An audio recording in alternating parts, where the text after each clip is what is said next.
श्री स्वामी समर्थ मठ Shivtar road येथे भव्य अभिषेक सोहळा पार पडला। राज ठाकरे यांच्या दीर्घायुष्यासाठी स्वामी समर्थ महाराजांकडे यावेळेस साकडे घालण्यात आले। उपजिल्हा रुग्णालय कळंबणी खेड येथे सर्व रुग्णांना फळ वाटपाचा कार्यक्रम, शिवाय मुंबई गोवा महामार्गावर वृक्षारोपण करण्यात आले। शिवाय आज सकाळी 10:30 वाजता खेड बस स्थानकात भव्य आरोग्य शिबिराचे आयोजन करण्यात आलं होतं।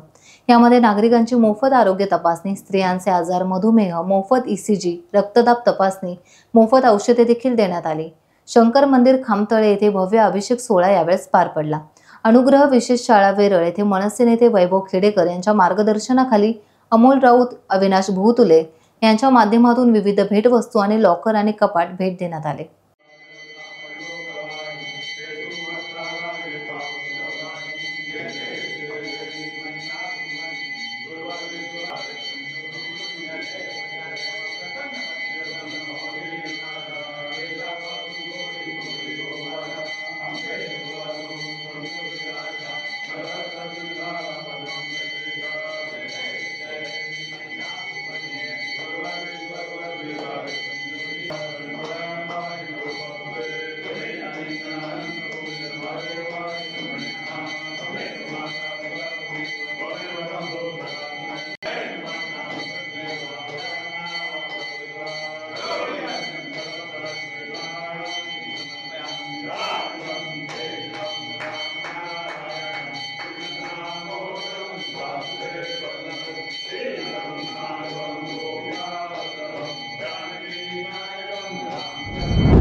आज महाराष्ट्र नवनिर्माण सेनेच्या वतीनं खेडच्या वतीनं खेड तालुक्यामध्ये आणि परिसरामध्ये सन्माननीय राजसाहेब ठाकरे यांच्या 57व्या वाढदिवसानिमित्त भरगच्च कार्यक्रम घेण्यात आलेले आहेत।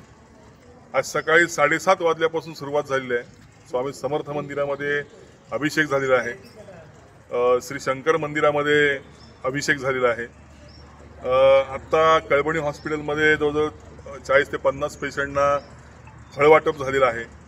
इथून पुढे आम्ही आता एक वृक्षारोपणाचा कार्यक्रम करतोय हायवेला। त्यानंतर आरोग्य शिबिर आहे ST स्टँडवरती।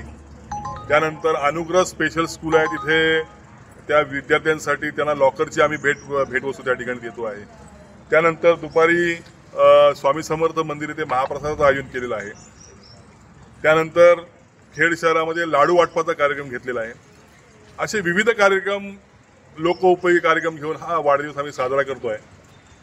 आजच्या वाढदिवसाच्या निमित्तानं सन्माननीय राजसाहेब ठाकरे यांना दीर्घायुष्य लाभो आणि त्यांच्या स्वप्नातला महाराष्ट्र जो आहे तो त्यांना साकार करण्यासाठी त्यांना उदंड आयुष्य मिळो। येणाऱ्या विधानसभेमध्ये आणि येणाऱ्या महापालिकेमध्ये महाराष्ट्र नवनिर्माण सेनेची सत्ता या सगळ्या स्थानिक स्वराज्य संस्थेमध्ये येवो अशी आई भावानी त्यांनी प्रार्थना करतो आणि त्याला शुभेच्छा चिंतितो। धन्यवाद। टाइम्स डिजिटलला लाईक करा, सबस्क्राइब करा, शेअर करा आणि बेल आयकॉन दाबायला विसरू नका। पाहत रहा टाइम्स डिजिटल।